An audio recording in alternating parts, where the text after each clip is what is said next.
তামাক, জর্দা, গুল এগুলো একদম হারাম, কোনো দ্বিমত নাই। এর থেকে যা ইনকাম হবে সব হারাম, এর থেকে খাওয়া দেওয়া যে রক্ত মাংস হবে সব হারাম। আর যেটা হারাম দিয়ে তৈরি হবে এটা জান্নাতে যাবে, ঠিক আছে? এগুলো করা যাবে। সুপারির ব্যাপারটা যেটা, আর পানের ব্যাপার, সুপারিটা হারাম ডাইরেক্ট বলা যাবে না, পানটাকে হারাম বলা যাবে না, পান হালাল। কিন্তু এর সাথে যে জর্দা খাওয়া হয় এর জন্য আমরা বলি পান হারাম, এই জন্যই বলি। শুধু পান হারাম না, পানের সাথে জর্দা দেওয়া হয় তাই জর্দা হারাম। এই জন্য পানও চাষ না করা, কারণ পানের কারণেই জর্দা এসছে। মিডল ইস্টে আমরা সৌদি আরবে ছিলাম, কোনো পান টান নাই, বাঙালি ছাড়া পান খাই না, তো ওদের কি চলে না?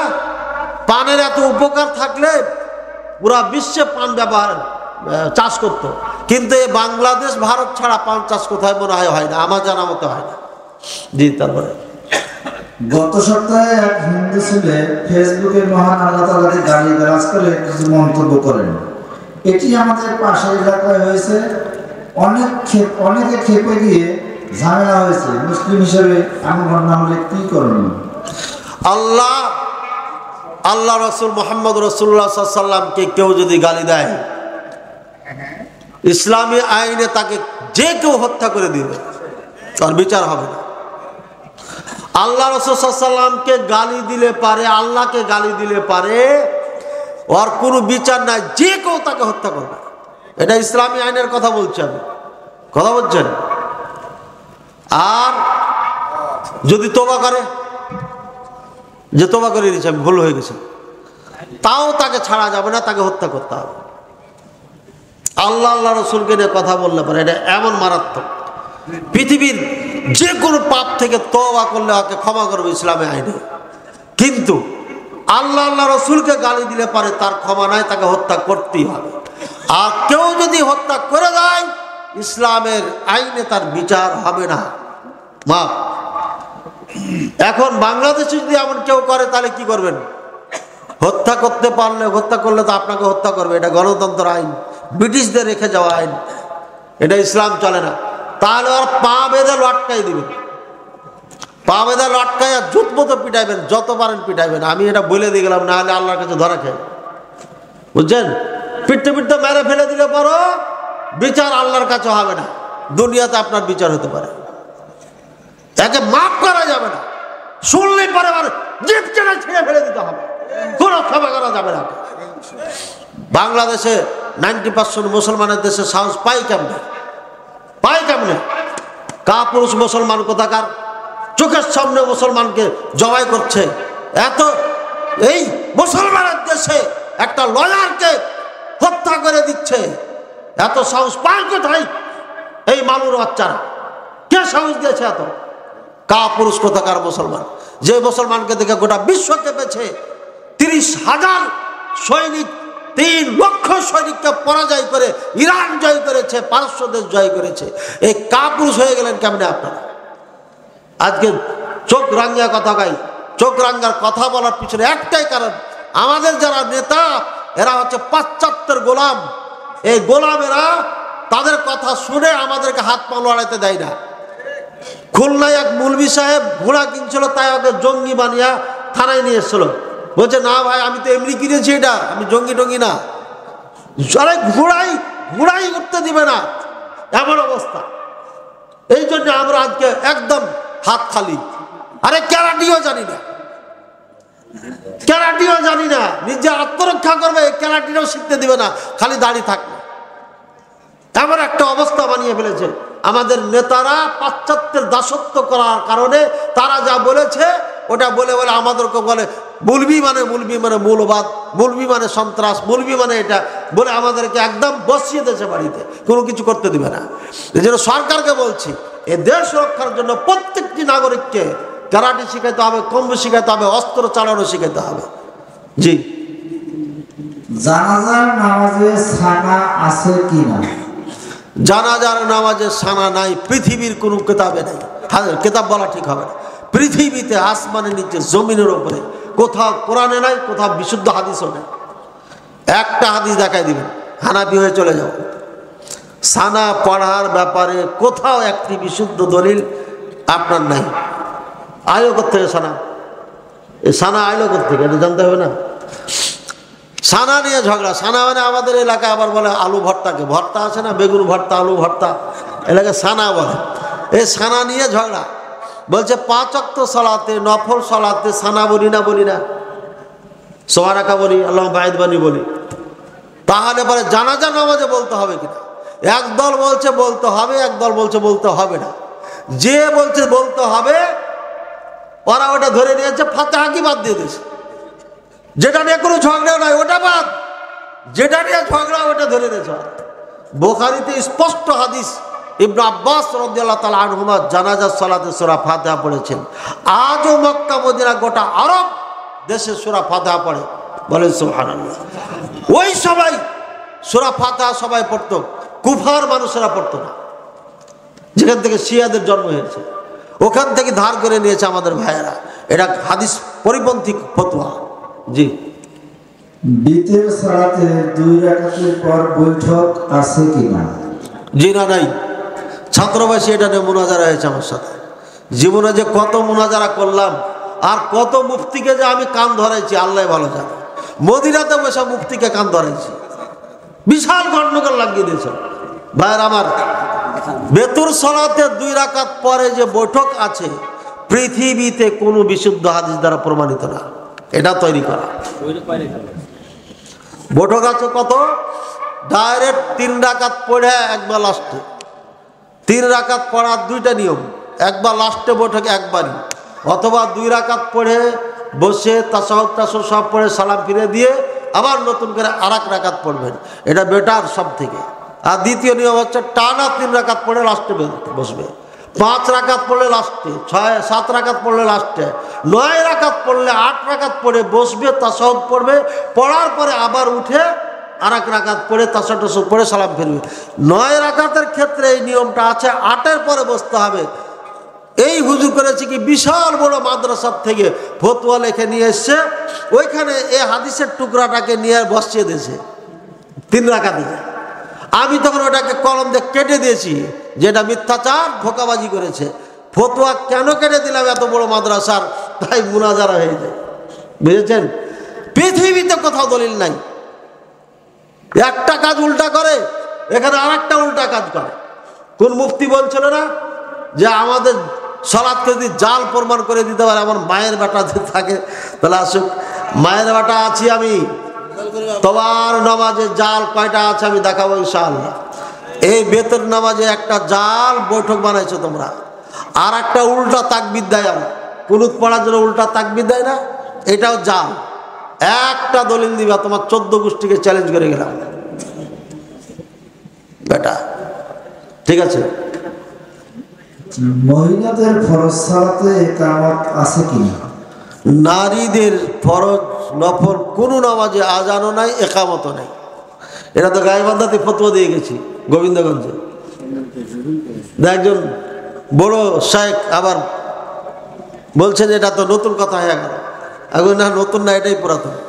মহিলাদের আজানও নাই, একামতও নাই। বুঝেছেন কথা? এটাই মাসালা, এটাই ফতোয়া। ইবনে বাজ রাহিমাহুল্লাহ ফতোয়া খুলে দেখবেন, এটাই লিখে দিয়েছেন। হাদিসে তো নাই, কোরআনে তো নাই একামতের কথা, হাদিসও নাই যে নারীরা একামত দিতেন। তবে হাদিসে আছে নারীরা আজান দিতেন। বুঝছেন? ইমাম বুখারীর ওস্তাদ মুসান্নাফ ইবনে আবি শাইবা যেই কেতাবে নাভির নিচে হাত বাঁধার হাদিস দলিল দেয়, দেয়া বলে বুখারীর ওস্তাদের কেতাবে আছে। এটা লা মাযহাবিরা মানে না। ভাই, আমাদেরকে লা মাযহাবি বলেন না, মাযহাব আমাদের আছে। মাযহাব আমাদের কি? ইসলাম। মাযহাব যাদের নাই, ইসলাম যারা মানে না, তারা লা মাযহাব। কাজে এটা গালে হাত দিয়ে না। তো বলছে যে আপনার, সরি কি বলছিলাম,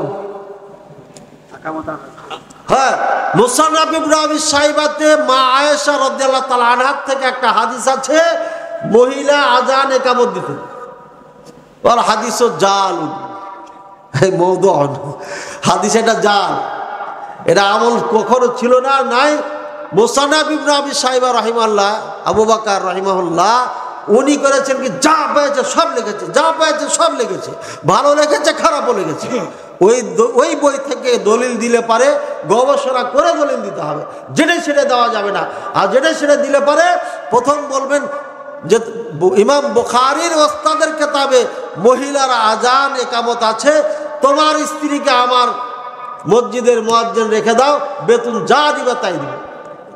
বুঝলেন না কথা? যদি ওটা ওস্তাদের কিতাবের এত মূল্য হয়ে যায়, তাহলে তোমার বউকে আমার মসজিদের মুয়াজ্জিন রাখো, বেতন যা নিবে তাই দিবে, সমস্যা। বুঝেছেন কথা? কাজী বইয়ে থাকলে পারে, ওস্তাদের বইয়ে থাকলে মানতে হবে এটা নয়, বরঞ্চ হাদিসকে যাচাই বাছাই করে নির্ণয় করে নিতে হবে। আর এটা ওলামায়ে কেরাম করে দিয়ে গেছেন, আপনার ওখানে যাওয়ার দরকার নাই। বুখারী দেখেন, কোরআনের পরে বুখারী দেখেন, পালেন না মুসলিম দেখেন, এই দুই কিতাবে সব পেয়ে যাবেন। তবে কয় তাকবীরে পড়বেন এটা পাবেন না। আবু দাউদে যান, তিরমিজিতে যান, ওগুলোতে পাবেন। যেটা পাবেন না ওটাও দিক থেকে নেন।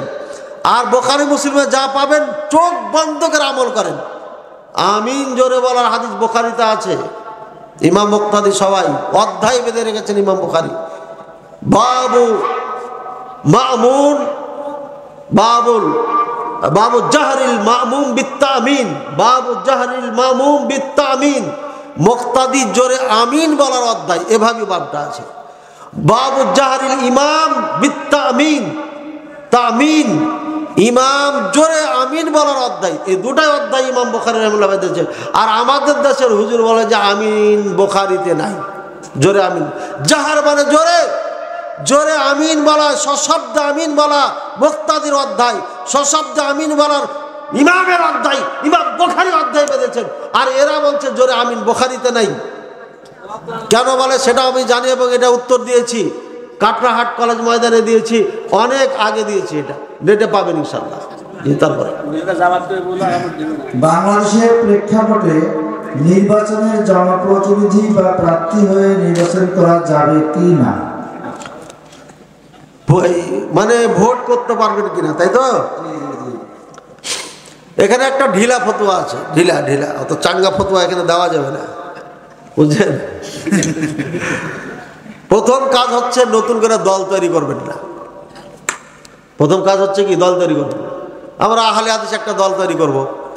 আচ্ছা 3 কোটি আহলে হাদিস ছিল, এখন আমি 4 কোটি, কাকে বলেছি, ডক্টর মুসলিহুদ্দিন হাফিজাহুল্লাহকে বলেছি, এখন 3 কোটি বলা যাবে না, 4 কোটি বলতে হবে। কারণ এই যে আমাদের ওয়াজ নসিহত শুনতে শুনতে বাড়তি আছে, তো এখনো কি 3 কোটিতে আছে? ওই পুরানা থসথসে গেল 3 কোটি, পুরানা যেগুলো চলে না, বুড়া হয়ে গেছে। কিন্তু তরুতাজা যেগুলো, এই যে দেখছেন যুবকেরা, এরা হচ্ছে কমপক্ষে 1 কোটি হবে বর্তমানে বাংলাদেশের যে অবস্থা।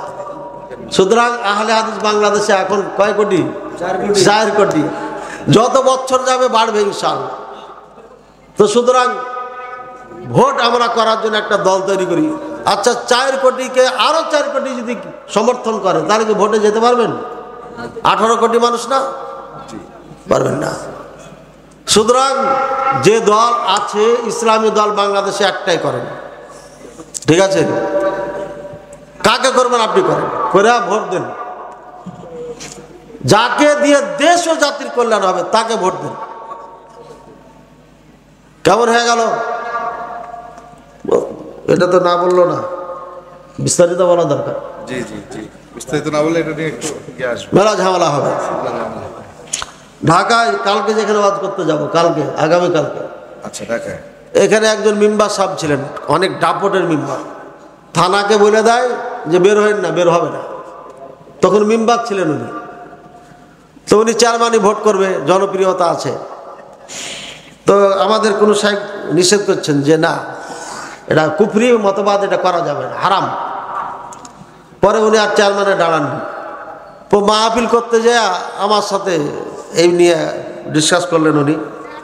তো আমি বললাম যে চেয়ারম্যানে পাস করবেন আপনি? হ্যাঁ 100। আমি যে যদি 100ই আপনার পাস করার আশঙ্কা থাকে, আশা থাকে, তাহলে আপনি ভোটে দাঁড়ান। তবে এটা কুফরি মতবাদ, এটা হচ্ছে কাফেরদের মতবাদ। এই মতবাদ যারা বিশ্বাস করবে তারা কাফের। কথা বলছেন? বিশ্বাস করা যাবে না, এটা জঘন্য একটা পায়খানার থেকেই দুর্গন্ধ এটা। এখন এই গেটের সামনে পায়খানা ছিটে গেছে আমার আওয়াজ শুনে মন টন খারাপ করে। এখন আমাকে পার হতে হবে, এছাড়া কোনো রাস্তা নাই। পার হতে হবে না? হবে না? পায়খানা সাফ করে পার হবে না, কোনো রকম লাফাই লুফাই পার হতে হবে। ওই লাফাই লাফাই পার হতে হবে। এই লাফাই লাফাই একটা ভালো নেতাকে নির্ণয় করে ভোট দিতে হবে, খুব ঘৃণার সাথে ভোট দিয়ে আসবেন। যদি না দেন তাহলে ওই খারাপ নেতা আসবে এখানে। খারাপ নেতা যদি চেয়ারে বসে যায় তাহলে আর এই মাহফিল হতে দিবে না। বস উনি চেয়ারম্যানে দাঁড়াচ্ছেন, চেয়ারম্যান হয়ে গেছেন, মজা নিচ্ছেন আর এক হুজুরে। যিনি নিষেধ করেছিলেন তিনি মজা নিচ্ছেন, আর আমি তাকে চেয়ারম্যান বানাইলাম, ফতোয়া দিয়ে আমি চেয়ারম্যান বানাইলাম। মজা নিচ্ছে কেটা? হ্যাঁ, আর একজন। তো যাই হোক, গাইবান্ধার একজন চেয়ারম্যান আর মেম্বার দাঁড়াইছেন ভোটে, এই গত ভোটে। এক ভাই ফোন দেয় আর খালি আমার কাছে দোয়া চাই যে আমার চেয়ারম্যান মেম্বারের জন্য দোয়া করে দেন, আপনার মাদ্রাসায় কিছু দিব। আমি যদি দেন না দেন পরের কথা, দোয়াটা ঠিক করে দিই। যখন দোয়া চাচ্ছেন আপনি, চেয়ারম্যানও পাস করেছে, মেম্বারও করেছে, এখনো কিছু দিল না যে। তো যা তো সুতরাং ভোট যদি আমরা না দিই তাহলে খারাপ লোক চলে আসবে। খারাপ লোক আসলে পারে আমরা এভাবে নির্যাতিত হতে থাকবো। এই জন্য ভালো যিনি দেশ ও জাতির কল্যাণে কাজ করবে তাকে ভোট দিয়া সমর্থন করে তাকে এগিয়ে নিতে হবে, এবং তাকে ওয়াজ নসিহত করে ভালো করে নিতে হবে। শামীম কায়সার লিঙ্কনকে চিনেন? গোবিন্দগঞ্জে চিনেন না? চিনেন না? হ্যাঁ, উনি এখন বক্তা, উনি এখন খাতিব, উনি এখন ইমাম, উনি এখন কি সম্ভবত ভোট করবেন। এই বড় দাড়ি, জুব্বা গায়ে দেয়, বক্তব্য দিয়ে আমার কাছে পাঠায়, ওস্তাদ দেখেন। ওটা আমার ফের আবার একটু ছাত্র হয়ে গেছে। তো ঘটনা হচ্ছে যে এই যে ইনার পরিবর্তন, একদম ক্লিন ছিল না, যারা দেখেছেন তারা তো জানেন, ক্লিন ছিল একদম। এবং উনি বলেছে আমরা হাফ প্যান্ট, এ পর্যন্ত প্যান্ট পরে থাকতাম বাসায়, বাইরে বের হলে পোড়াটা পড়তে না, এ পর্যন্ত থাকতাম। এটা আমাদের কৃষ্টি কালচার ছিল, ইউরোপ আমেরিকা গ্রাস করেছিল আমাদের। এই সব কিছু ছেড়ে দিয়া এত বড় বড় দাড়ি জুব্বা পরে ওয়াজ করতেছে, ভোট চাইতেছে তাও ওয়াজ করে কোরআন হাদিস দিয়া। এখনো ভোট চাইনি, মানে বোঝা যাচ্ছে এটা ক্যাম্পাস তো করে না ওয়াজে মাহফিলে। তো ভাইয়েরা আমার, নেতাদেরকে পরিবর্তন করতে হবে। আর যে নেতা পরিবর্তন হবে না একে ছুঁড়ে ফেলে দিতে হবে, যে দলেরই হোক। যে নেতা পরিবর্তন হবে না এর জন্য দোয়া করতে হবে। আমি একজন চেয়ারম্যানের জন্য দোয়া করেছিলাম যে আল্লাহ এ অন্যায় করেছে, একে একটু পাস করায় না, পাস করেনি। এখন একজন মেম্বারের বিচার দেখার আমি অপেক্ষায় আছি, আল্লাহ কখন করবে জানি না। তবে যার জন্য আল্লাহর কাছে চাইছি তারই আল্লাহ বিচার করে দিয়েছে, খুব ভালো বিচার করেছে আলহামদুলিল্লাহ। এই মেম্বারও আমার উপর জুলুম করেছে, হ্যাঁ, সুতরাং তারও বিচার একদিন হবেই হবে। যে ভালো তাকে সাপোর্ট করবেন, যে ভালো না ছুঁড়ে ফেলে দিবেন। ইসলাম মুসলমানকে যে ভালোবাসে সে আমাদের নেতা, ইসলাম মুসলমানকে যে ভালোবাসে না সে আমাদের নেতা নয়, রাসূলুল্লাহ সাল্লাল্লাহু আলাইহি ওয়াসাল্লাম বলে দিয়েছেন। সুতরাং আমাদের দেশে যেহেতু আমরা রাজতন্ত্র কায়েম করতে পারবো না, খেলাফত তো স্বপ্নই দেখা যাবে না, বলে এটা আবার কি বলেন, আর এক সমস্যা হবে। ইমাম মাহদী আলাইহিস সালাম বা রাদিয়াল্লাহু তাআলা আনহু, ইমাম মাহদী রাদিয়াল্লাহু তাআলা আনহু আসার আগ পর্যন্ত খেলাফত কায়েম হবে না, তবে ন্যায়পরায়ণ বাদশাহ করা সম্ভব। খলিফা মানে কি বুঝেছেন? বাংলাদেশে যদি খলিফা হয়ে যায় গোটা ওয়ার্ল্ড শাসন করতে হবে তাকে, গোটা ওয়ার্ল্ডের নেতা হবে সে, সমস্ত মুসলিম উম্মাহ তার কথায় চলতে হবে। এটা হচ্ছে খলিফা। এই জন্য খলিফার আন্দোলন করে লাভ নাই, নেতাকে ভালো করার আন্দোলন করেন, তাহলে পরে আমরা লাভবান হতে পারবো ইনশাআল্লাহ। আল্লাহ তাআলা আমাদের সবাইকে তৌফিক দান করুন, আমিন।